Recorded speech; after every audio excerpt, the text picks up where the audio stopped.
Ресей Федерациясының Рязань облысы Қасымов қаласында жошы ұлысынан шыққан Ораз Мұхаммед Сұлтанға мемориалды тақта орнатылды. Салтанатты шара бүгін Ресейдің мәдени мұралары нысанына енген Ауған Мұхаммед Сұлтанның кесенесіне жақын жердегі ескі татар зиратында өтті. Қасым хандығын басқарған Ораз Мұхаммед Сұлтанға ескерткіш тақта орнату идеясының авторы, Ресей Федерациясында Қазақстан Республикасының төтенше және өкілетті елшісі Иманғали Тасмағамбетов. Уже в начале 17 века участвовал в формировании дипломатических основ между казахским государством и Российской империей.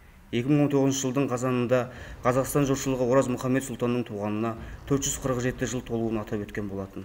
Мамандар Қасым хандығының мәдениеті мен тарихы бірегей деп санайды. Бұл ерекше мемлекет 15 ғасырда құрылған. Ол бірнеше ғасыр бойы Мәскеу мемлекетінің мүддесі аясында болып, орыс тарихының көптеген оқиға барысына ықпал еткен. Бүгінгі сүйінші хабарын мен де естіп қуанып жатырмын. Мәскеудегі 250 километр жерде Рязань облысының территориясында кезінде Қасым патшалығы болған. Ол тарихта Вельяминов Зернов дейтін тарихшы жазған ол жөнінде. Ал енді сол көшім ханның орнына сол Ораз Мұхаммедті қою деген үлкен жоспар болады да, ол Ораз Мұхаммед Сібірге жіберіледі.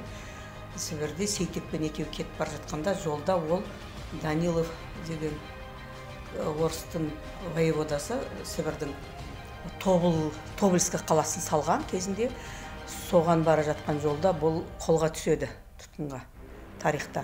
Сол тұтқынға түскенде оны Мәскеуге жібереді. Бірақ тарихта белгілі көбіне Мәскеу патшаларының қолына түскен кезде оларды сый-сияпат көрсетіп, оларға бір ел ішінде көрсететіндей болмайды. Көп жағдайда тұтқында болады, сонан кейін қайтарады. Ал бірақ мынау Тәуекел ханның жиені Ресеймен Тәуекел жақындасуды ойлаған. Ресей бұған қарайды. Бұл сонау неден келе жатқан, Иван Грозныйдың тұсынан келе жатқан дүние. Иван Грозный Хақназар ханның тұсында бір орыс мемлекетін ортаққа біріктірген үлкен мемлекет құрады.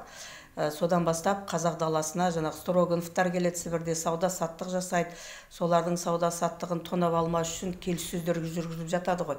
Енді солардың ғана жіберген керуендерін тонамасын деген сияқты мемлекетаралық келісімдер жүргізіп жатады. Соның басқасында тұрған көбіне Тәуекел хан. Бұл мына Ораз Мұхаммедке қою деген Ораз Мұхаммед Қазақ хандығының кезіндегі Ресей мен Қазақ хандығының арасын байланыстырған мықты елші, оған ол қою дегеніңіз тарихқа адалдықты көрсетеді. Ораз Мұхаммед Сұлтан Қазақ хандығының негізін қалаған Жәнібек ханның тікелей ұрпағы, Тәуекел ханның інісі, ондан сұлтанның ұлы. Ол өз заманында орыс патшасына бағынышты аймақта хандықты билеп, қазақ сұлтандарының арасында шетелде үлкен абыройға ие болған әйгілі тарихи тұлғаның бірі. Ораз Мұхаммедтің ерлігі мен өмірі туралы көптеген деректі жат жерде сұлтанның сенімді серігіне айналған шежіресі Қадырғали Жалайыр жазып қалдырған. Жазушы Мұхтар Мағауиннің Аласапыран атты тарихи романында қазақ сұлтанының қайраткерлігі, парасаттылығы мен қаһармандық келбеті шебер суреттеледі.